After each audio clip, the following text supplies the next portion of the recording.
don't see going here. We are recording, and I'd like to welcome you. It's great to see you, and we are slowly regaining our stride after the conference. There's been an awful lot to do, just picking up the pieces and making sure things are put together, but you will have the opportunity, if you've missed certain things, and in a 13-day conference, no doubt we all miss something, something that you would like to study or review. Then this will be on makara.us, and maybe some of it is already. I'm not sure. Michael and BL, is there anything on Makara yet from the conference? The conference is on the participants page. So the workshops are live now, and the same lengthy unedited versions of in each the day. unedited version. The workshops are edited. I'm working on the astrology part right now to make it separate. That's great. And I would like people in general to be able to sort of access what goes on in our conference, so that maybe next year there'll be a full attendee. So, there's a few of us here now, and I'd like to welcome you. Of course, we have Joe and BL and Michael, who are helping with all matters technical and supportive. And I appear to be here, so I guess I'm here. And welcome Anne and Annette and Astra and let's see, it's Catherine Pyer, I think, and Chris Tonka and Diana and Georgina, Heike and Jesse, hi, and Joe Garceau, Jonathan and Joe Healy, and let's see, who else? Martine, Nesa, and Veronica, and let's see, and here's another one for Georgina. Well, people will join, as they go, but I'm just happy to be reviewing this great subject in this book, which the Tibetan says evades understanding by all, or should we say evades understanding from those who do not have the initiate consciousness. So I don't think and Tia, hi, nice to see you. I don't think that we will, presume that we have the initiate consciousness. We may be passing through some of the initiations of the threshold, perhaps that, but he's talking about the third degree and beyond. But we are working our way there. And, if we're really careful about studying this book, it can bring great rewards in understanding. Of course, also it's a little frustrating because, you sometimes ask yourself, well, what is he really saying here? In a way, the book is so far beyond contemporary science that you wonder, when will the catch-up moment occur? But I think in the Aquarian age, it will occur. So we're building towards that as members of the new group of world servers, and we're trying to become enlightened in our own regard, and also so important now to share that degree of light with whomever we may contact in right proportion. That's the thing, how much do you say to anyone? How far do you go before you maybe overwhelm and repel? Or can we speak? I'm asking myself this same question. Can we speak in such a proportional manner that real assimilation can take place? So, these groups are just small little groups compared to the masses of humanity, but they can have such a power over a period of time because they represent the spiritual hierarchy, the best that we can do. I would also like to encourage you as we go along.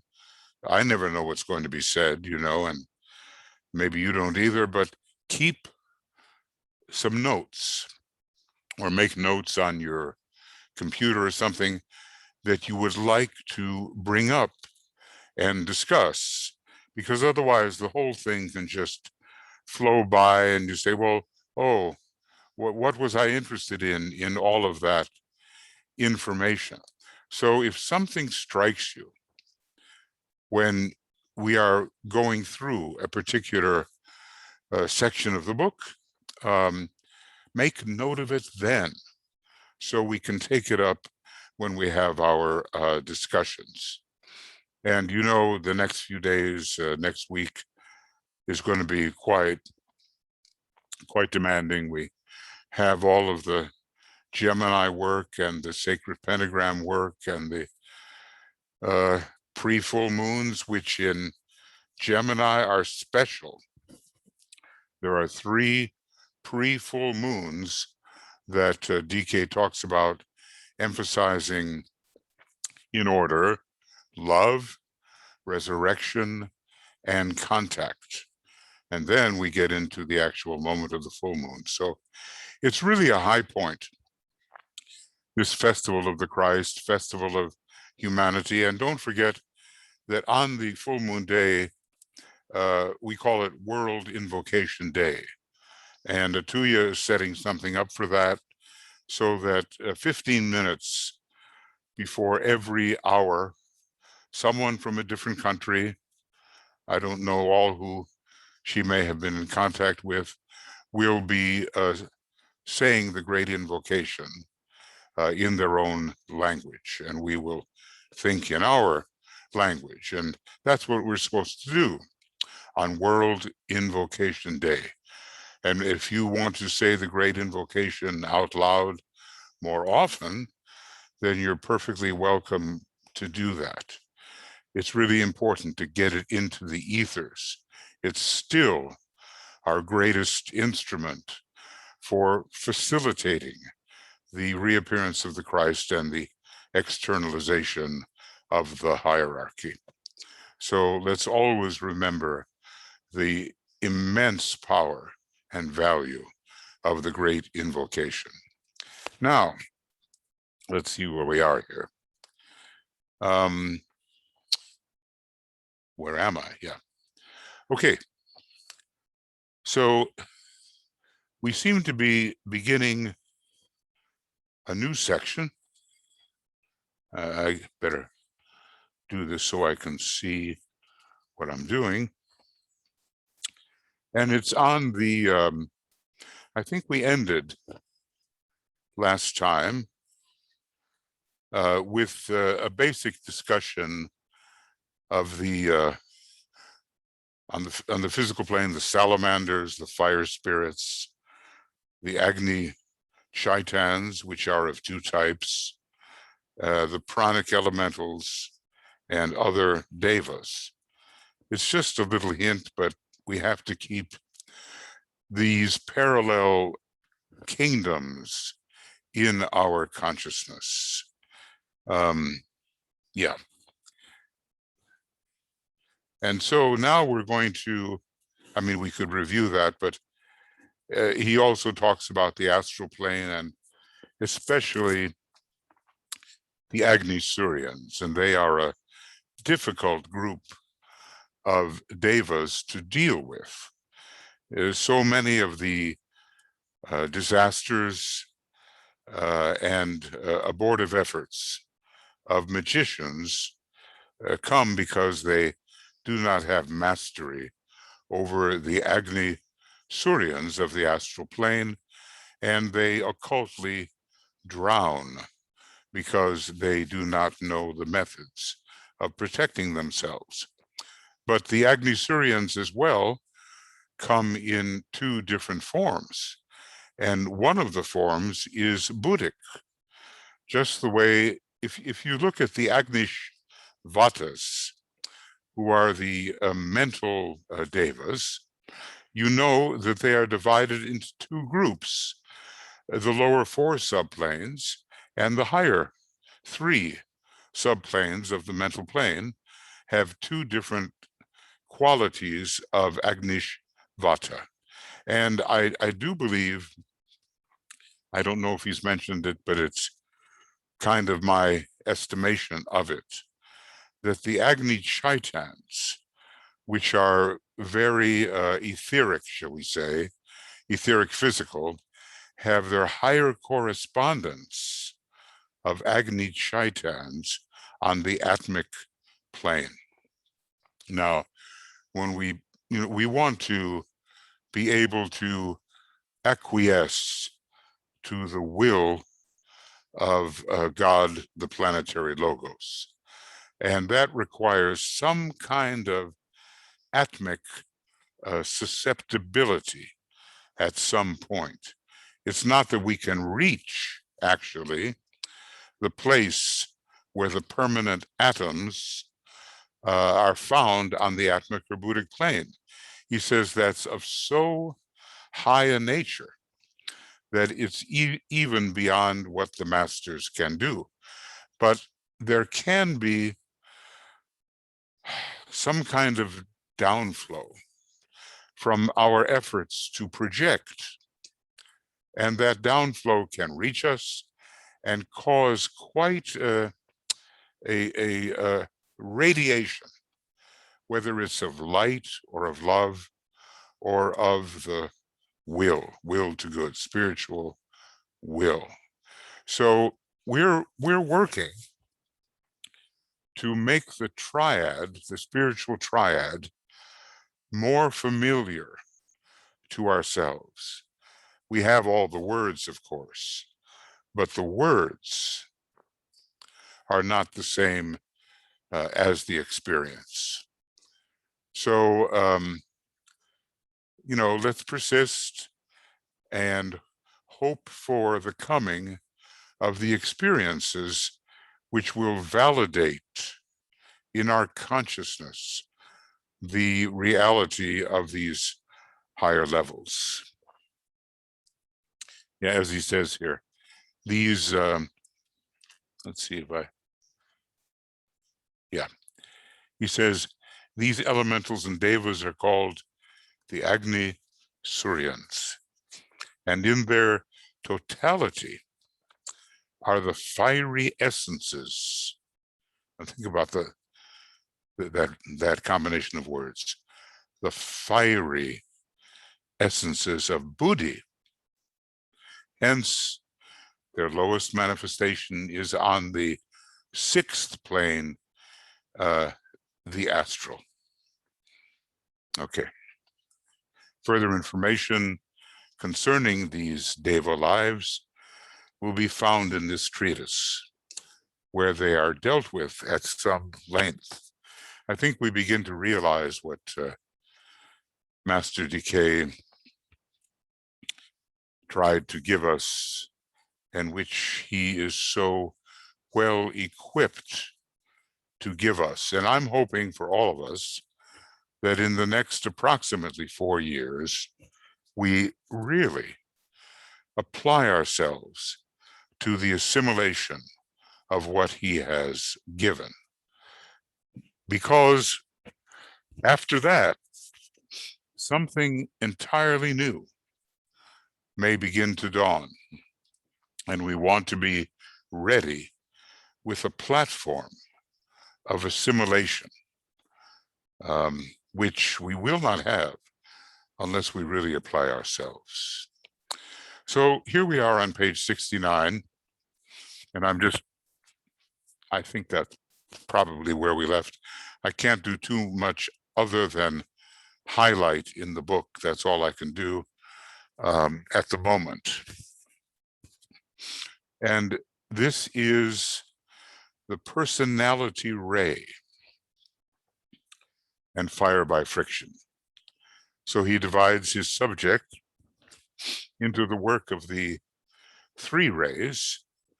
I suppose that has to do with the three aspects of divinity, the major rays of aspect. And then under that, the personality ray, the egoic ray, and the monadic ray. The great majority of this book is given to the explanation of the egoic ray. But here we are still in the realm of fire by friction, and will be for a while. The personality ray and the permanent atom.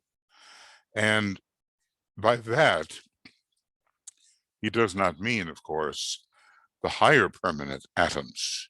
He simply means the ones that the personality ray can access. And we sometimes call that, or these permanent atoms, we call them the atomic triangle. Let's see if I can do anything here that shows it whatsoever. Well, we need something bigger, I think. Something bigger. Okay, let's see here.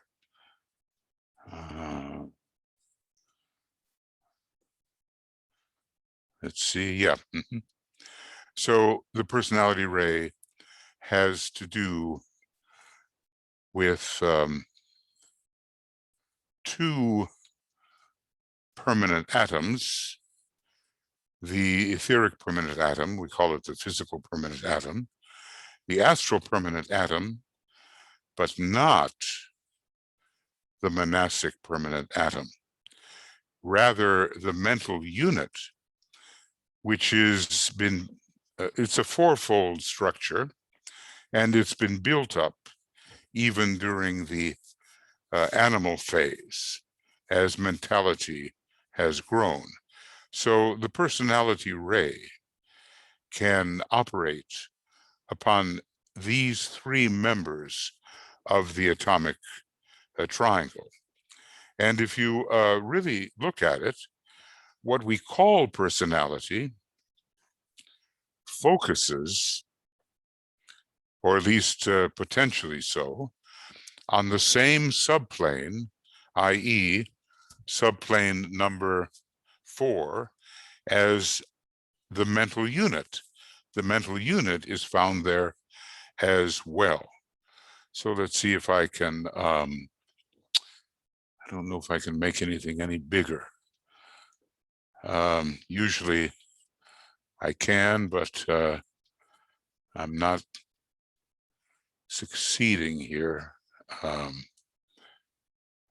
Let's see, is there a way to do that? There should be a way to do that, but I'm not going to bother with it right now. Anyway, maybe we'll consider it big enough. You get the idea. All right, now going back. So, and then the personality ray and karma, another subject, which should be very interesting to us.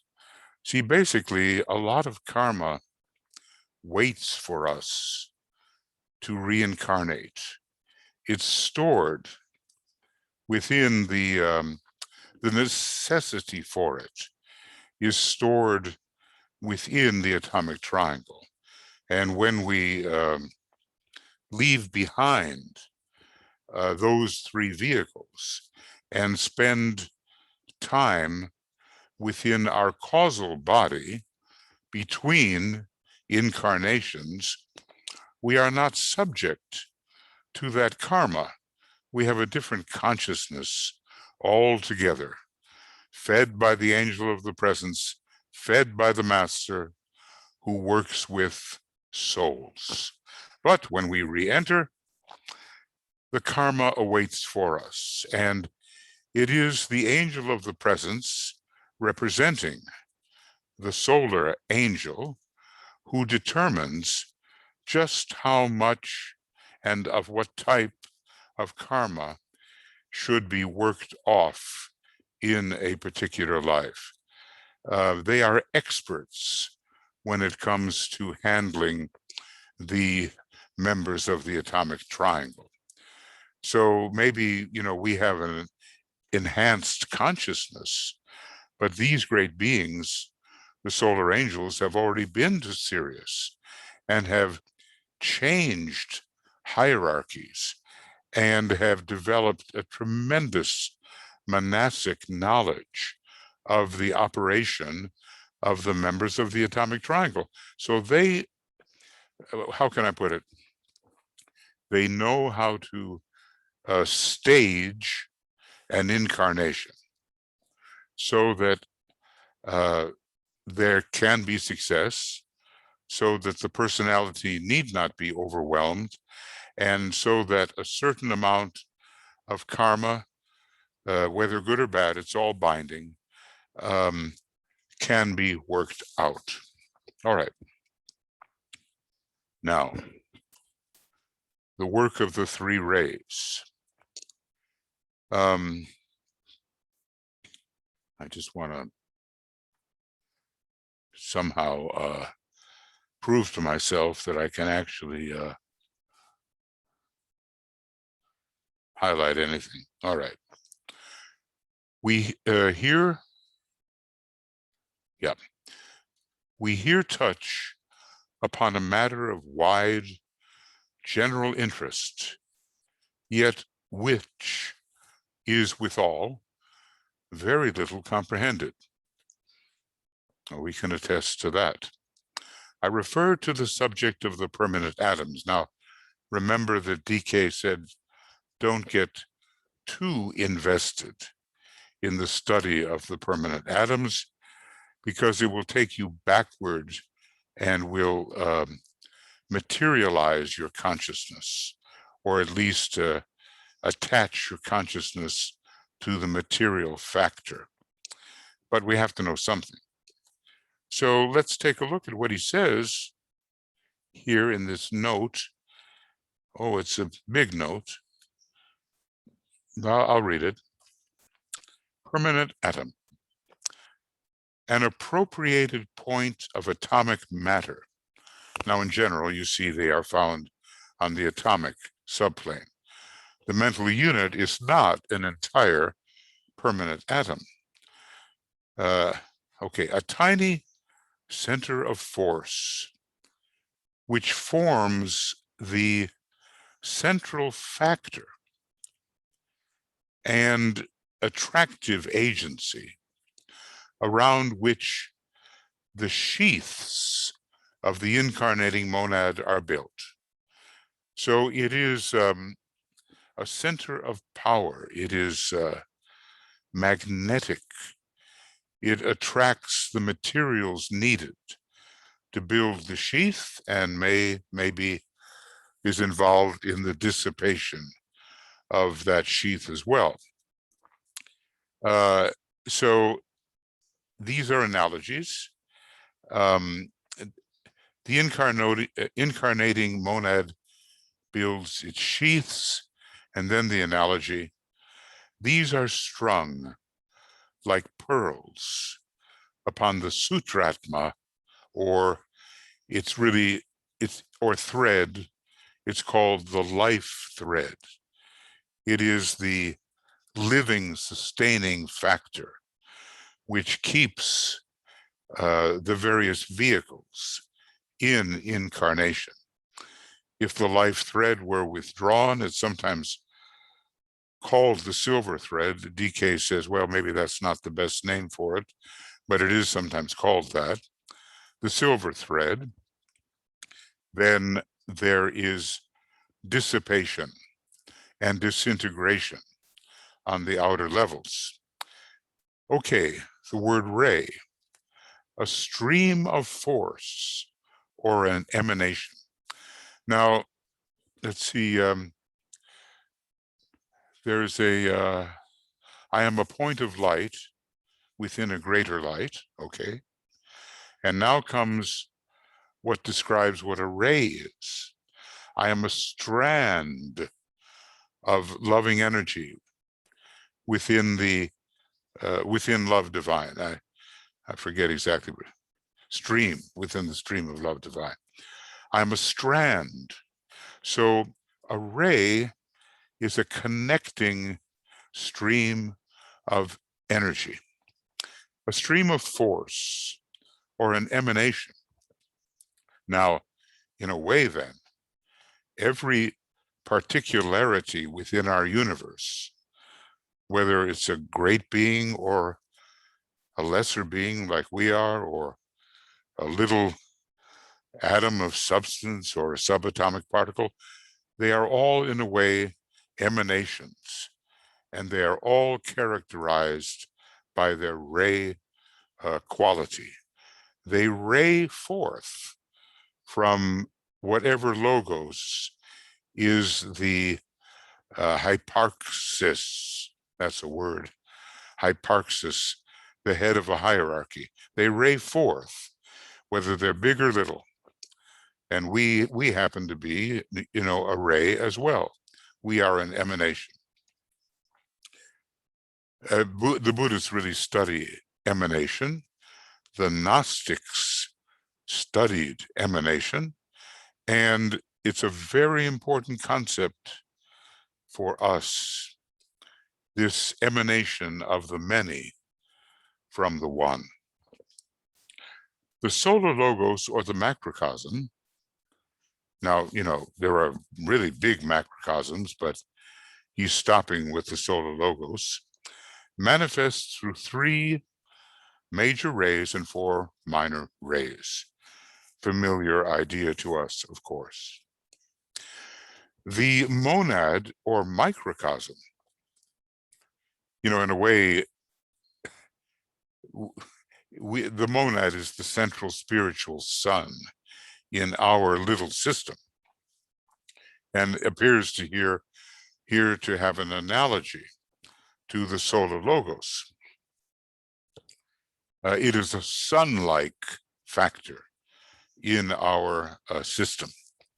The monad, or microcosm, likewise manifests through 3 rays, as mentioned in the text above.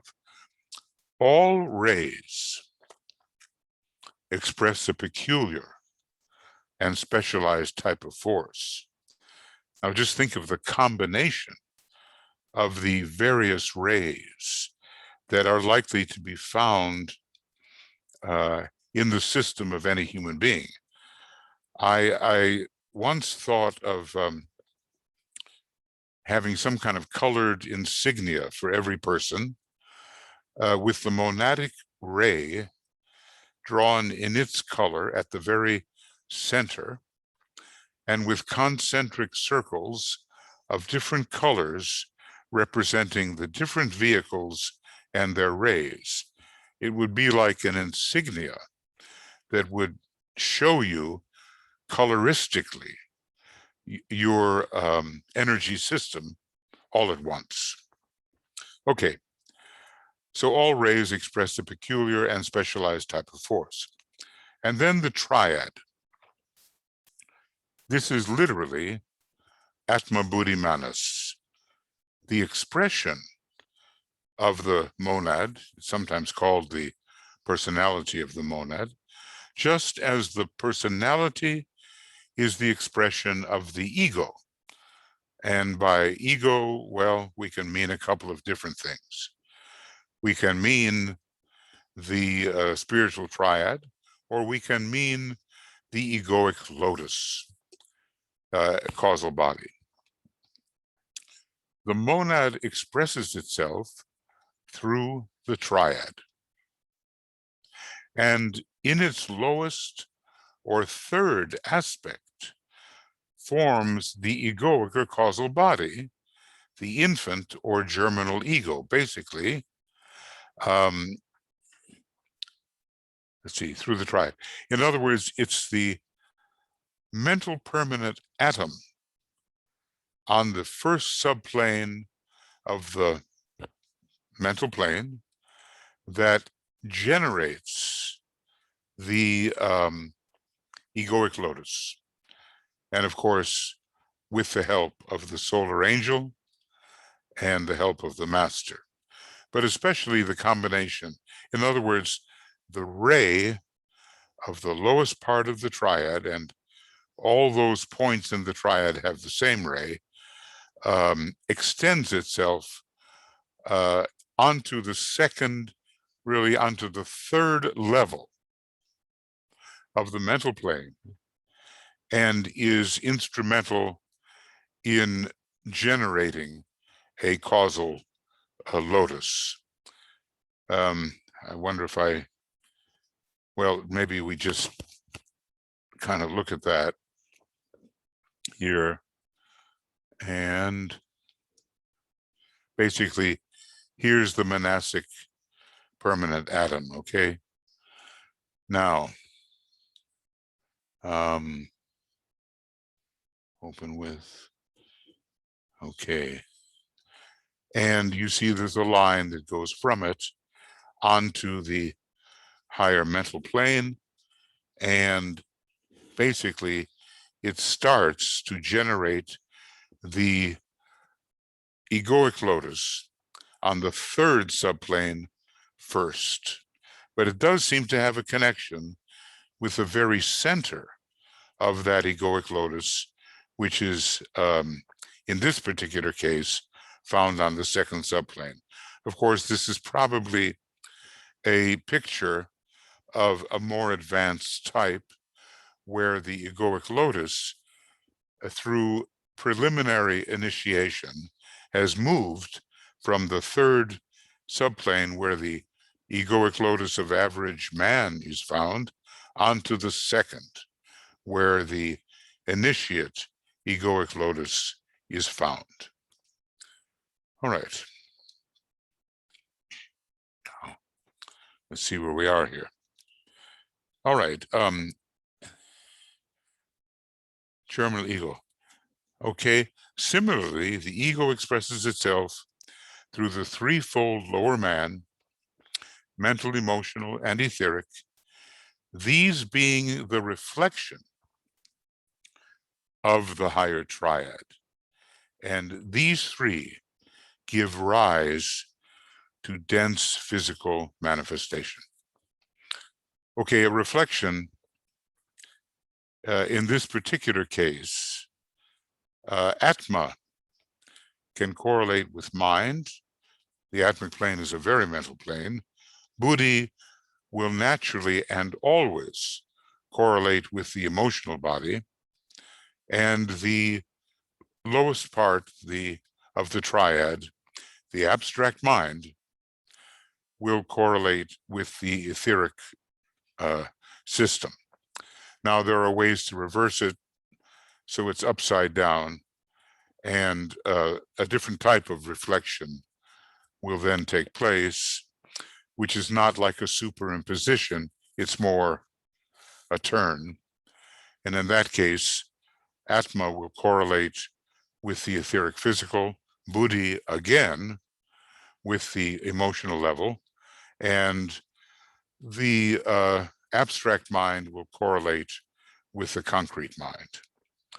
So there are two types of reflection. One I call superimposition, where everything maintains its proper relationship. And then the other is a kind of a turn where you have the closest to the closest, the Buddhi to the astral, and the outlying Atma to the lower parts of man. All right, so that's a footnote, and I guess we have to read those. Good. Each body or form wherein spirit functions has for its focal point on each plane an atom composed of matter of the atomic subplane of each plane. Now, are we in the right? Yeah, we are.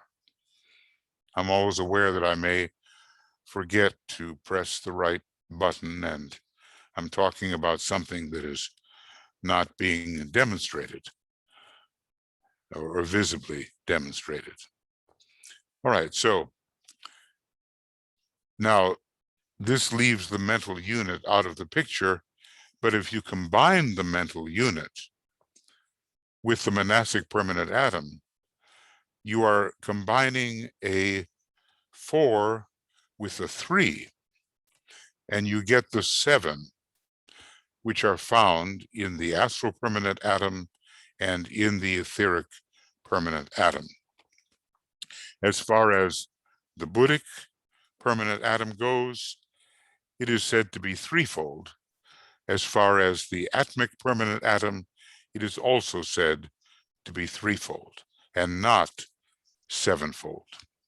Okay, each body or form wherein spirit functions, remember, it's all from the monad on down, everything really is an expression of the monad, has for its focal point on each plane an atom composed of matter of the atomic subplane of each plane. Okay, now that's as far as we go. We include the atmic, Buddhic, mental, astral, and etheric planes. What about the monadic plane?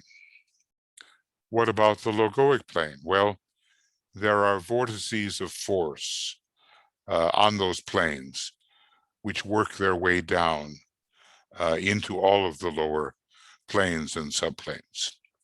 So this atom serves as a nucleus,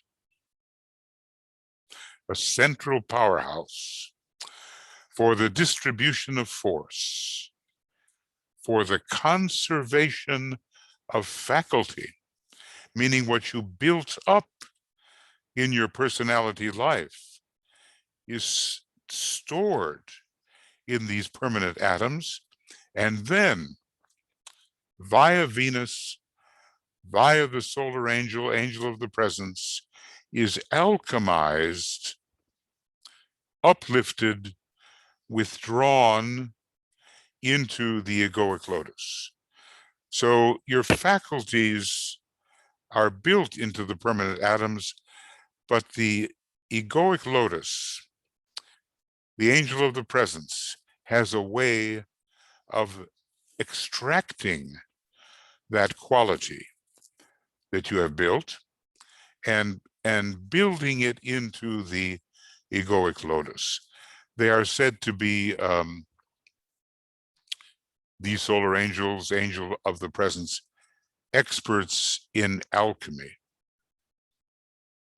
So this is a kind of transformation that they can make happen, because how else would you get everything that you've accomplished into that higher mental plane?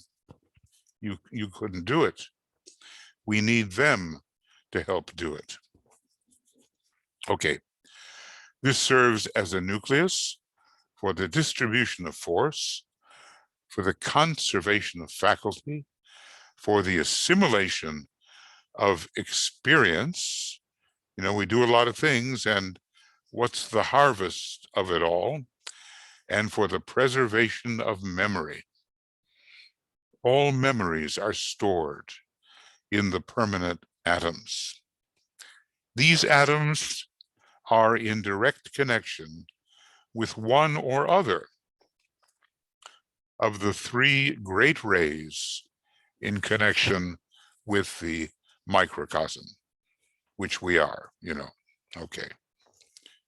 Now, how does it work?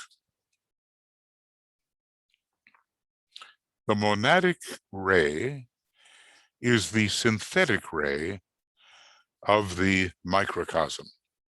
When you talk about synthesis, which a term we glibly use, you know, we are talking about the monad. the egoic ray and the personality ray. Okay. And, you might look at it and say, according to this overlay principle, that the higher triangle comes down and superimposes itself upon the lower triangle, we might say, and I think he will say, that the monadic ray affects the mental permanent atom, and probably the mental unit.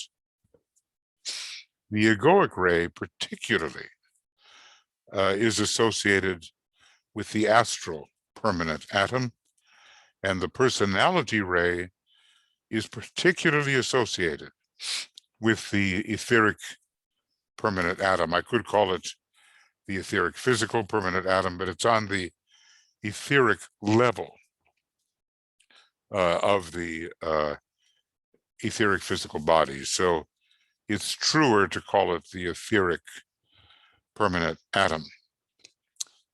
And these three great rays charge up the different permanent atoms and affect the vehicles which the permanent atoms are holding in coherent form. Now, here's a practical example. And I may have said this before, but there was a man, his initials were LUT. He wasn't among the most successful of disciples because he had some pretty heavy karmic tendencies. But I think it was love, understanding, and something else, okay? And he thought he had a ray 1 physical body. Why would this be the case when he actually had a ray 3 physical body? And the reason it was so was that his first ray personality was making its powerful impression upon the etheric physical permanent atom, and somehow transmitting first ray characteristics from the personality to the physical mechanism. So remember that your personality ray is going to affect the dynamics of your physical body, and probably etheric too. Your soul ray is going to affect the dynamics of your astral body, regardless of what may be the ray of your astral body. And your monadic ray will affect the dynamics of your mental vehicle. And so that's a combination that has to be examined when we ask, what's going on in our personality vehicles. Okay. Each of these rays has a connection with one or other of the permanent atoms in the lower threefold man, and has a direct action upon spirillae found within the atom. Now, it's going to be probably a better statement of what I just said. Spirillae, what are they? Oh my goodness. This is from Occult Chemistry by Besant and Leadbeater. In order to examine the construction of an atom, a space is artificially made. Then, if an opening be made in the wall thus constructed, remember Fohat digging holes in space, the surrounding force flows in, the three worlds immediately appear, surrounding the whole, HOLE, with their triple spiral of 2.5 coils, and returning to their origin by a spiral within the atom. Now we would just have to look at Babbitt's atom, which would be, an extensive project. We won't do that right now. These are at once followed by 7 finer worlds, which, following the spiral of the first 3 on the outer surface and returning to their origin by a spiral within that, flowing in the opposite direction, form a caduceus with the first 3. So we see that the symbols that have been presented to us are based on occult physiological fact. Each of the 3 coarser whorls, flattened out, makes a closed circle. Each of the 7 finer ones, similarly flattened out, makes a closed circle. The forces,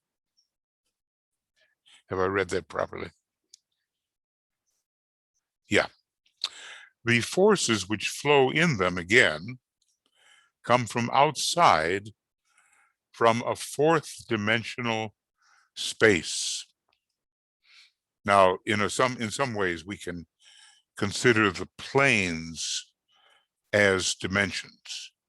Sometimes when looking for the 4th dimension, we consider time to be the 4th dimension. I don't think that is what is meant here. The forces which flow in them again come from outside and from a 4th dimensional space. Each of the finer worlds is formed of 7, yet finer ones, set successively at right angles to each other, each finer than its predecessor, and these we call spirillae.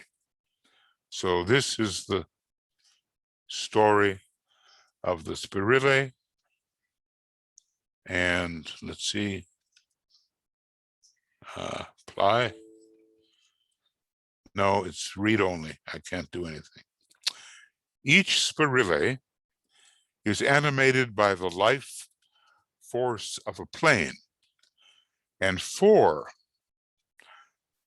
are at present normally active. Well, we're the 4th kingdom, 4th creative hierarchy, and we have not yet really entered the 5th kingdom. 4 are presently active, and it's correlated with the rounds. We're in round number 4.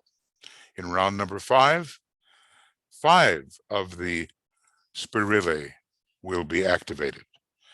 Their activity in an individual may be prematurely forced by yoga practice. Now, most people will have 4 spirillae operating, and others can force ahead and become higher in their expression and are members of the kingdom of souls, etc. Now I'm wondering, no,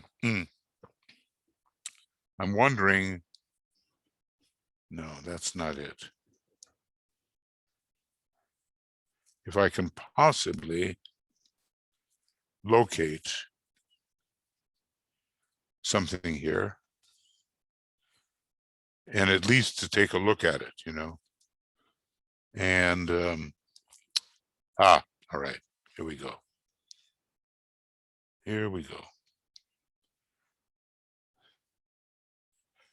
And I'll try to make this visible in just a minute. And basically, the diagram. This is what we have to study.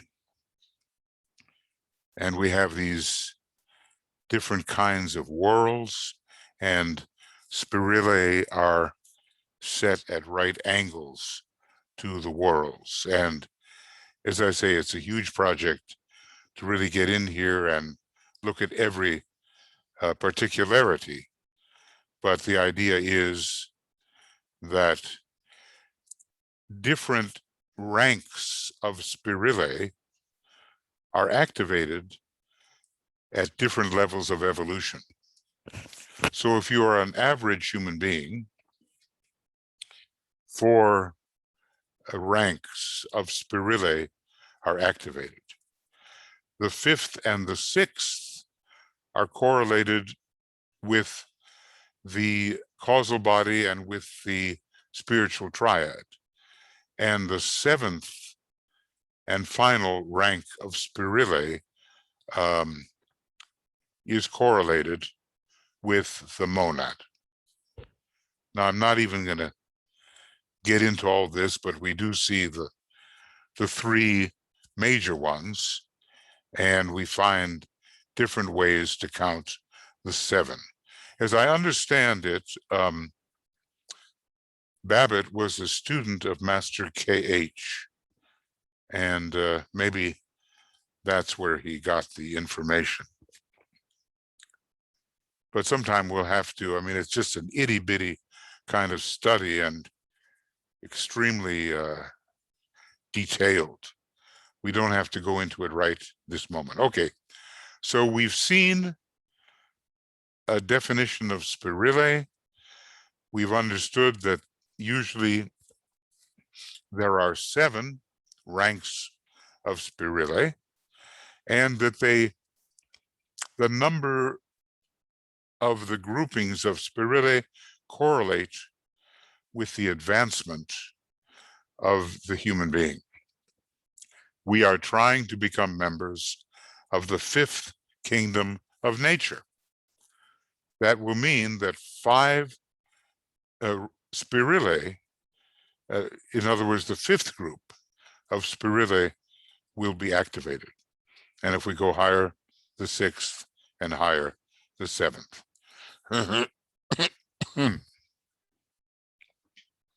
We have noted in Letters on Occult Meditation that the atoms of the lower threefold man underwent a twofold process. Okay. They were first vivified in rotation, and each held the light in ordered sequence until the lower triangle was entirely illumined. Now, what does that mean? Well, for the very primitive man, the radiation, the holding of the light, will pertain to the etheric physical permanent atom. For the person with emotional Atlantean consciousness, the astral permanent atom will show more brightly, and the etheric physical permanent atom will proportionally wane.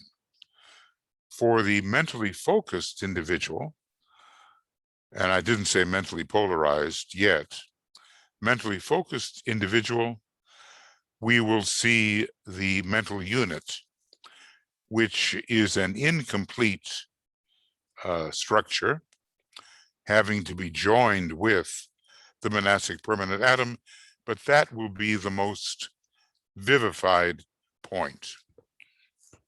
Now, for people like ourselves, we hope we are moving out of the emotional stage, out of the kama-monastic stage, into mental clarity and a mind held steady in the light. So rotation is helping to create the degree of radiance that comes from any of these permanent atoms. Eventually, transmutation took place, or to word it otherwise, the polarization eventually shifted into the three permanent atoms of the triad, and out of the three permanent atoms of the lower triangle. But when he talks about the lower triangle, he's not being specific here, because really what you have is two permanent atoms and one mental unit. But sometimes, just for convenience, he calls the mental unit a kind of permanent atom. Now, we've been through this, you and I. We have evolved. We have had different permanent atoms stimulated over the course of millions of years. The physical permanent atom is transcended, and the polarization becomes monadic or mental. Now remember I talked about the overlay. You overlay the triangle, we call the spiritual triad. You overlay that on the atomic triangle, mental unit, astral permanent atom, physical permanent atom. So the mental permanent atom is correlating with in this case, the etheric physical. The astral permanent atom is transcended, and the polarization becomes Buddhic, while the mental unit is superseded by the permanent atom of the fifth plane, the atmic. And in that connection, I would just like to bring forward an old adage. He who does the will of God shall know. He who does the will of God shall know. In other words, if we perform according to the will which descends from the atmic plane, we will know mentally. So this is the superimposition of the triad upon the lower triangle that we call the atomic triangle. This is all brought about by the action of the three rays upon the atoms and upon the life within each atom. The relationship between these three rays and the permanent atoms might be summarized as follows. Okay, we looked at it. The personality ray has a direct action upon the physical permanent atom. That was my example of the disciple L-U-T. The egoic ray has a similar action upon the astral permanent atom, and the monadic ray has a close connection with the mental unit. So, when you're trying to find the rays of your lower vehicles, you cannot forget that from above, another stream of force is affecting that vehicle. And there will be a kind of combination within your lower vehicle, which consists of the ray of that vehicle plus the ray of impress, if I can call it that, the ray of impress from one of the higher stations. Even the personality is higher than its vehicles. Okay. The effect which they have is threefold, but is not simultaneous. They work ever, as do all things in nature, in ordered cycles. Now, one day we'll achieve the 5th level of the atomic plane and the great science of cycles, as regards our planet at least, will be more revealed to us. The stimulation, for instance, that is the result of the action of the monadic ray upon the mental unit is only felt when the aspirant treads the path or after he has taken the first initiation. Now, I want to quote something of importance that we may forget when we use words loosely. Every true aspirant has taken the first initiation. Every true aspirant has taken the first initiation, and at that point, the monad is working as well within the soul body, the egoic lotus. And that particular type of work is not detectable by the brain consciousness, by the ordinary consciousness of the human being, yet the monad is at work at that time in the soul body. So, the action of the monadic ray upon the mental unit is only felt when the aspirant treads the path, which means, starting at the first normal initiation, or after he has taken the first initiation. You take the first initiation and you are really then treading the path, and not really until. So there's two types of aspirants. The aspirant who is aspiring to become the true aspirant, somewhere in the 5th pedal process, after having lost much of the lower ego centralization, we begin to aspire to something higher. And what we're aspiring to is that first degree and the path, which occurs when we become a true aspirant and take the first initiation. And I'll bet that many of us who are gathered here and who persist in the study of Master DK and who are trying to beautify their lives and live according to the spiritual rules, it's very likely that they have taken the first initiation.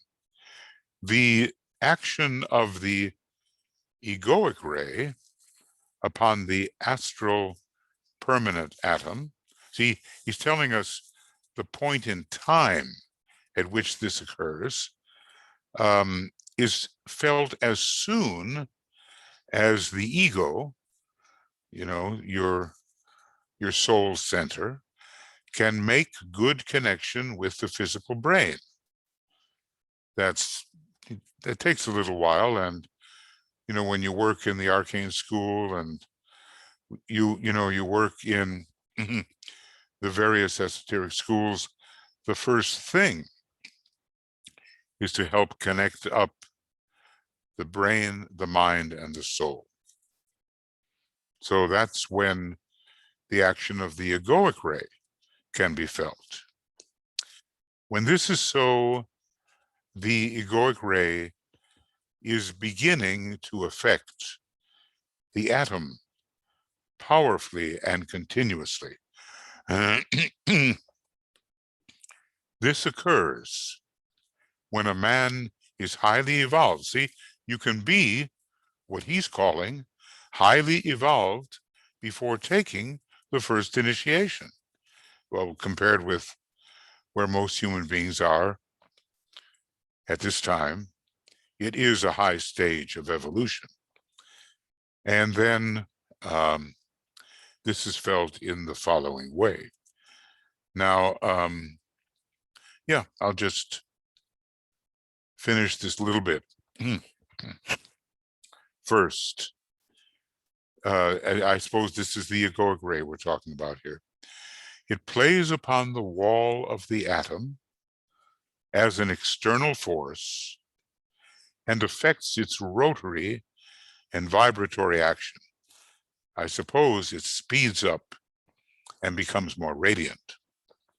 Second, it stimulates the inner fire of the atom and causes its light to shine with increasing brilliancy.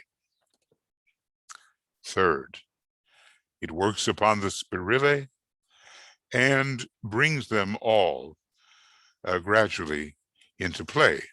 Now we're talking about the spirillae of the astral permanent atom. So these are the three things that happen when the monad affects the mental unit, and more specifically now, when the egoic ray affects the astral permanent atom. Now you may say to yourself, gosh, all this is pretty technical stuff, but unless we know the technicalities of occultism, we will be less fit to work as occultists, spiritual occultists in the new age. And it will be an age because there is so much fifth ray that's going to be coming in. It will be a scientific age. And the science of spiritual occultism will be developed, and we will find ourselves in a position to help a lot more people by actual knowing instead of just believing this or that. So may all of these details, which are very solid teaching, may they enter our consciousness, and may we have the experiences associated with them. Okay, next time, whenever that is, we will go on with the personality ray and the permanent atom. He's already dealt with the monadic ray a little bit and with the egoic ray a little bit, but maybe something a bit more extensive. Looks like it. Well, yeah, we'll take that up next time, and I don't know when next time is. I haven't checked the big calendar that Tuya and Anne are making for us, but you'll have it in your possession, the corrected version, and then maybe you can join us when the time comes. Michael. And yeah, BL, yeah. Okay, yeah. I'm looking at the master calendar now, and it looks to me like it will be Friday, the 11th of June at 5 p.m. Okay, let's see. We're on page. Oh, there's Babbitt's Adam.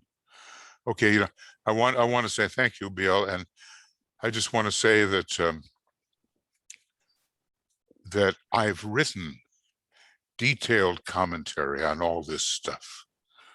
So if you are of a mind to study, it's there. Now, the way we're handling these kinds of courses is a little more casual, spontaneous, what comes to mind, because, that is better than just reading what I've written. But if you want to read what I've written in a studential manner, then it's all on Makara. And I think some of the things I said will be helpful. So this is the End of what? BL, what are we ending here? And I'll just say beginning, BE, beginning of a treatise on cosmic fire video commentary. I'm not sure what number it is. I should probably know that, you know, but I don't. Hey, Okay. hold on. I've got it pulled up. Okay. It's program 48, Okay. group program 44. Program 48, group program, thanks, BL. 44 and maybe 11th of June, 21. You know, I'd love to be able to do this every day with you. It's just that, you know, there are limitations, which I guess we all have to acknowledge. So they exist.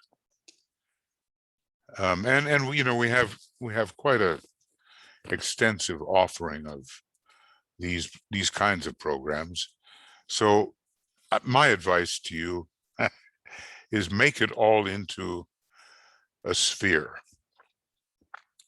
of knowledge. Make it into a sphere of knowledge, and we'll find that you can get to any place from any place. It's all interconnected. And so this one has been program 47, and group program 43, and our date today is 21st of May. Oops, no. I may have led you astray.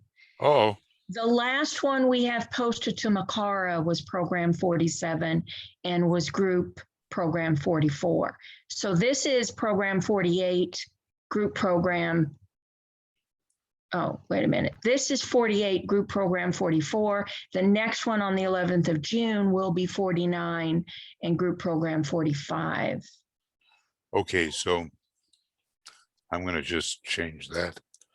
49, 45, and this one being 48 and 44. All right. Well, we'll get there. We'll get there. Now, friends, it's your turn. Regarding anything you might like to discuss in what was offered, or, you know, in general, in the field of occultism.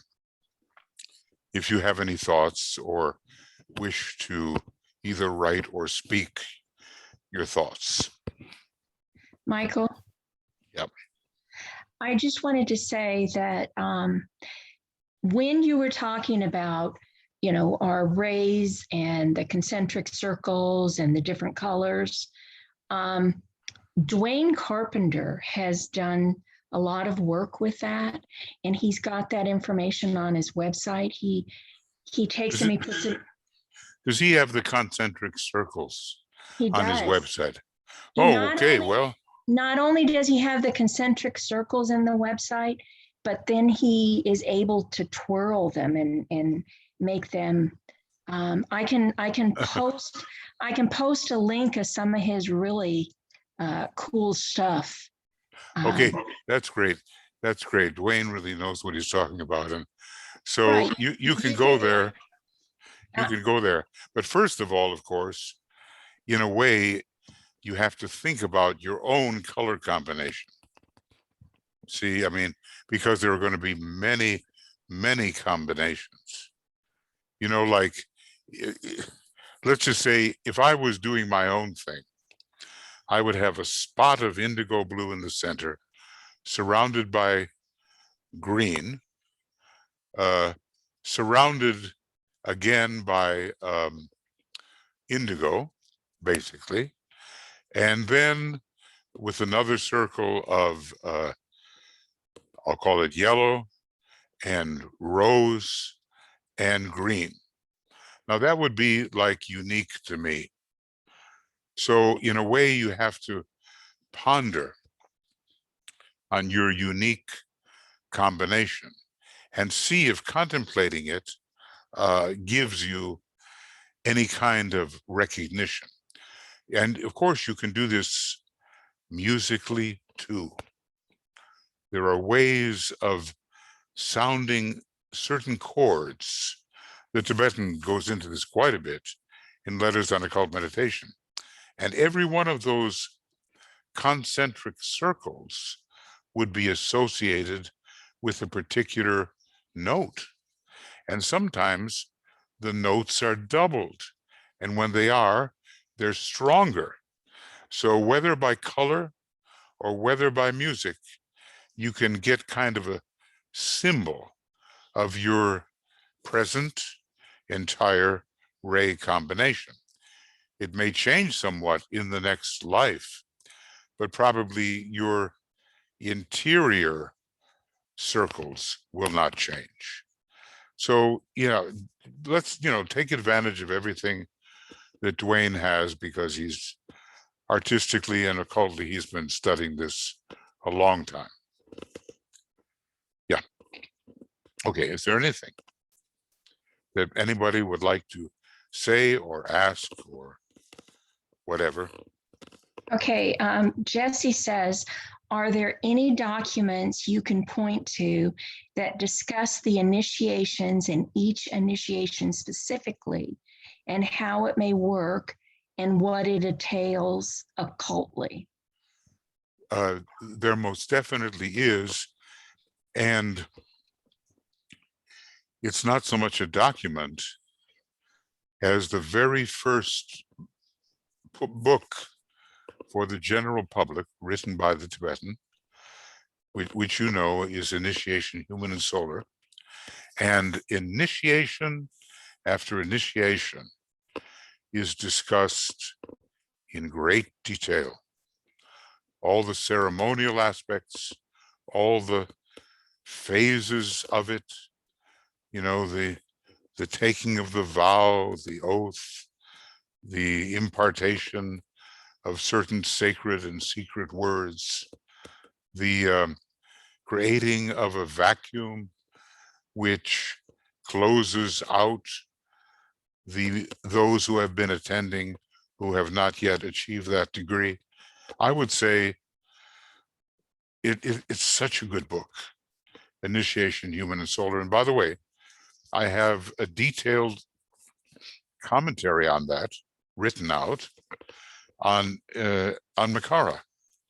So you can either read the book or reread the book as it is, or you can study my commentary in which every word in the book Initiation, Human and Solar is there, plus what I thought would be relevant to express about those words at the time I was writing it. So as much as can be given by the Tibetan thus far has been given. And I so frequently pick up Initiation, Human and Solar and try to reread every year as much as I possibly can those details about each initiation. That's what I would recommend, Jesse. Okay. Anything else? Okay, well, I gave them a link to the list on Makara that shows all your different commentary, and they will find the IHS commentary there. I also just gave them the link for the Lucis Trust and the online books. Yes, good, very good. Very good. Okay. All right, I don't see any other question. Oh, here we go. Heike says, if the spirillae are in a right angle to each other, does the activation of a spirilla correspond with a kind of perception, getting into a deeper dimension? Or like the world changes, like being in a right angle to before, and that becomes the new normal? Just pondering, it seems to correspond with some of my perception. Well, I would say, look, when you activate a whole rank of spirillae, you are definitely changing your consciousness.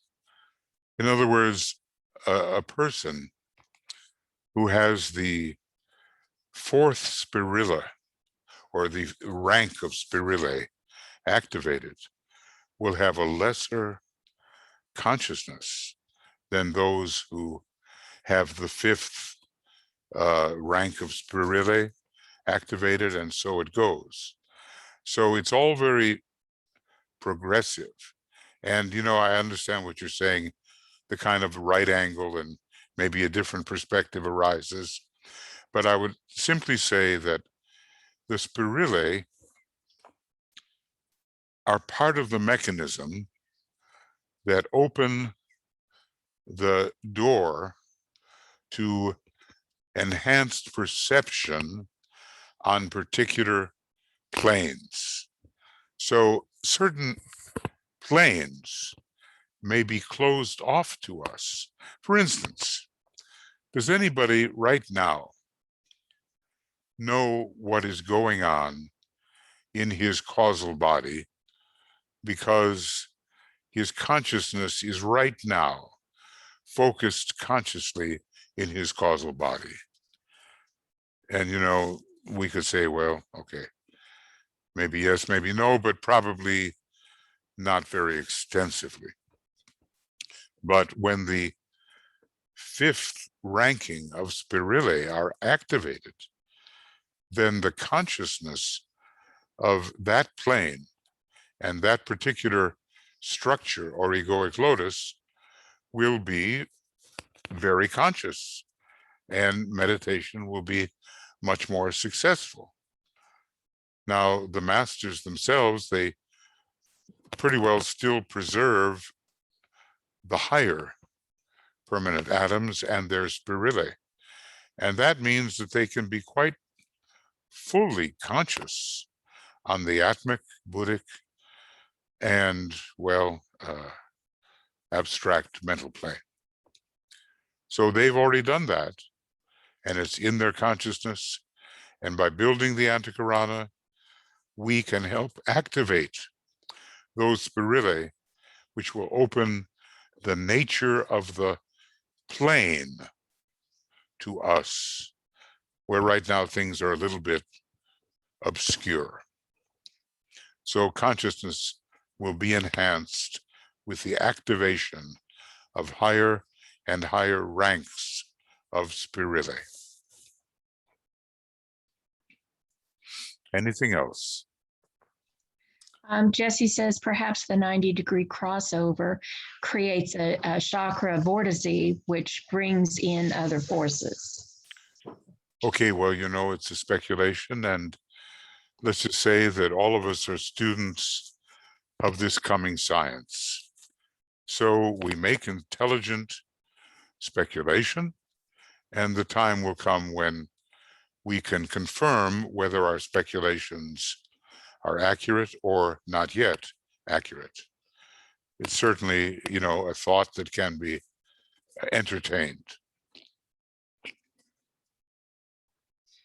Anything about occultism in general that you would like to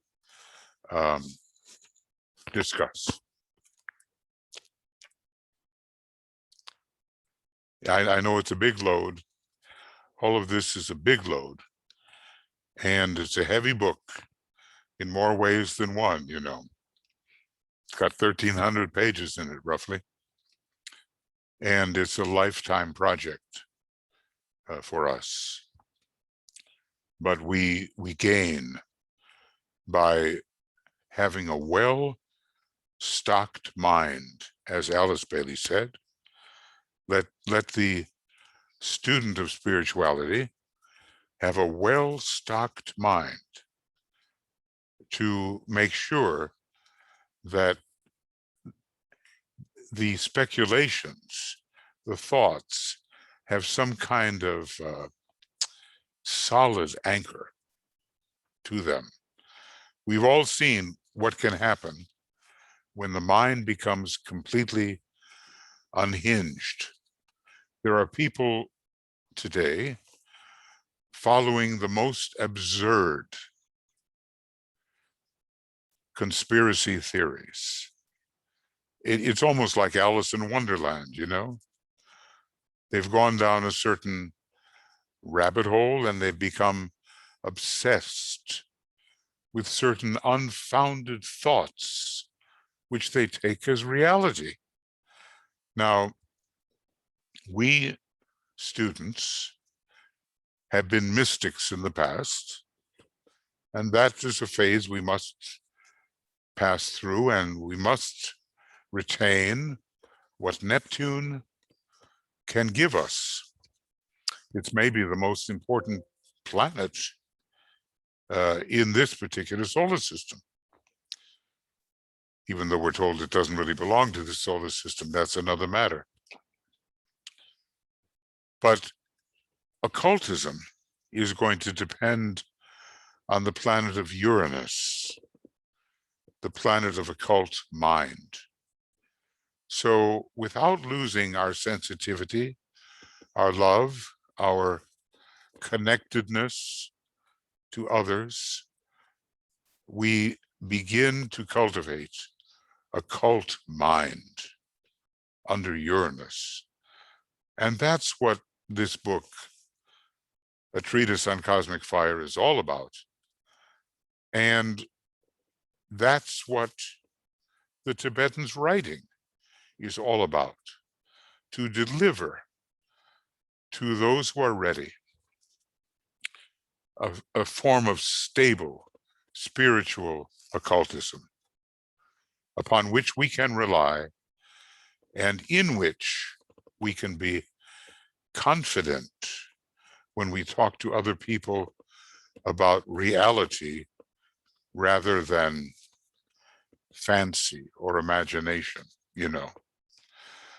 There are so many wild theories out there that are just flaky and dangerous.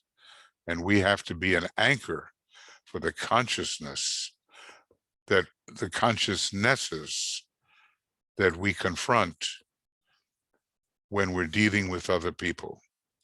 A point of reliability when it comes to our occult understanding. Otherwise, you know, like in the Bible, it'll be a situation of the blind leading the blind, and they both fall into the ditch. We don't want that to happen. Okay. Anything else, friends? Jesse says the spirillae remind via analogy of the human body and the chakra system. Well, you know, all of these things are interrelated. The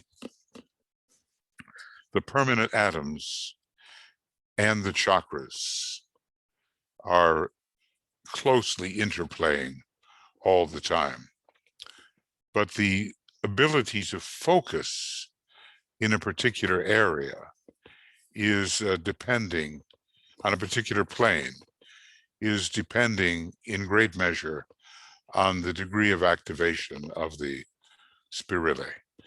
Now, remember again, he did warn us, don't get too micro about all of these tiny structures. Some people do that, you know, they go too far and their consciousness becomes more obsessed with the material element when they should be moving into the consciousness of the soul. So we need to have a basis, yes. But we also need to remember that it is a foundation for our soul studies, we might say. That's our next frontier. Is that it? Is that it, friends, or whatever? She says, understand, we'll watch out for concretization. Yeah, we just don't want to be trapped by the concrete. There's a kind of entrapment that is possible in the lower mind. And we need to build the antikarana toward the higher mind. But many people have a fantastic concrete mind, but they're not going to venture into the areas which must be cultivated now. So, matter of fact, he said that the concrete mind can be a real barrier. And then he said something that should warn all of us, that the members of the Black Lodge, or the Lodge of Materialism, have fantastic ability with the concrete mind and have carried it further than we can imagine. And the danger is, and for them it has pretty well happened, that the concrete mind itself separates itself off from everything else and becomes a 13th sphere, or maybe kind of an 8th sphere. It becomes a sphere all to itself. And that, he says, is a disaster. And obviously, over the course of different solar systems and so forth, that kind of isolation of that 8th or 13th sphere has to be broken down. So those are some of the things. But when we study the Tibetan, we are pretty well safeguarded from doing what I just mentioned. We really get into the extension of consciousness into the higher spaces in accordance with this second solar system. So the danger of us becoming that type of mental, concrete magician, I think, is relatively slight. We'll just follow the Tibetan's advice and we'll be led in the right manner. Okay? Is that it then? Yes, I think so. She adds, it becomes a trap, which is pretty much what you were describing. Yeah, it does, and people get really proud of their mind, but the old saying, a little knowledge is a dangerous thing. All knowledge is a little knowledge. Knowledge, therefore, is a dangerous thing. It depends on how we're going to use it. So I assume that, even though we're in that section which is relatively concrete compared to the other sections of the book, I think we will see that we are building the foundation for our study next on solar fire, which is coming along as we progress. So thanks, everybody. And I guess is anything going on tomorrow? I know there's things happening. I hope you have the monthly calendar. I know we're going to be starting to offer the sacred pentagram and the pre-full moon, Gemini pre-full moon meditations on love, resurrection, and contact. And there's some things in the Esoteric United Nations that are going to be offered. So just stay tuned. Yeah. Yeah, the announcements went out on that, and earlier I gave them the two links, the one for the Gemini page on mortarfederation.com and the one for the weekly events on mortarfederation.com. And I've extended it. It goes through this Sunday, but then I also extended it a week beyond that. So everything is there. It's got everything you're talking about. And we, of course, got the announcement a couple of days ago. So Excellent. Excellent. Thank you so much. Well, thank you, BL, and thank you, Joe, members of our,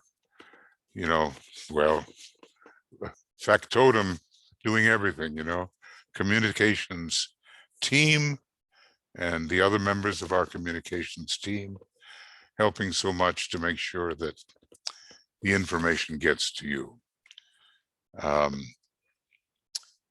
So now let's close with the great invocation.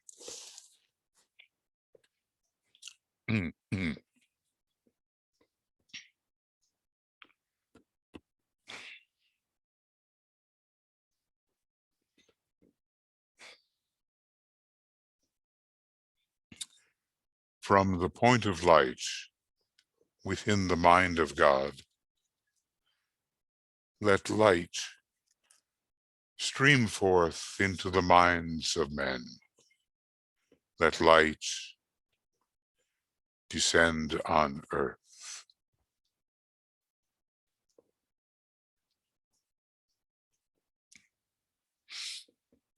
From the point of love within the heart of God, let love stream forth into the hearts of men. May Christ return to earth.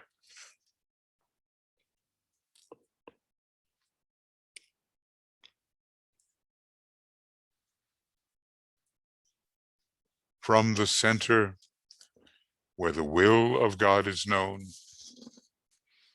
let purpose guide the little wills of men.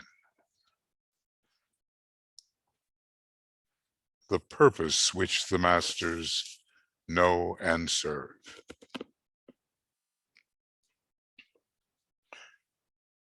From the center, which we call the race of men, let the plan of love and light work out, and may it seal the door where evil dwells.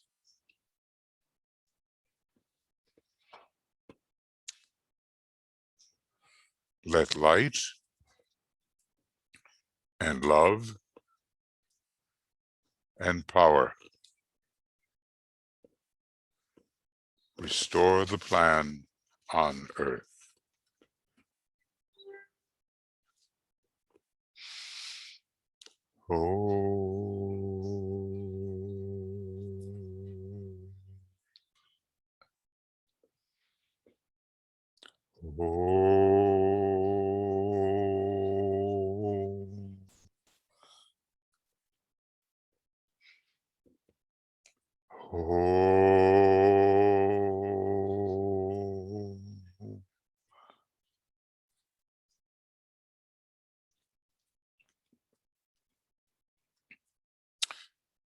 Thank you, everybody.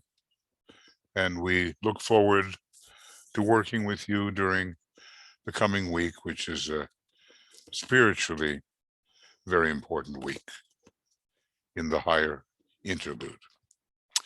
Okay, we'll be seeing you before long. All the very best. Lots of love. Bye-bye.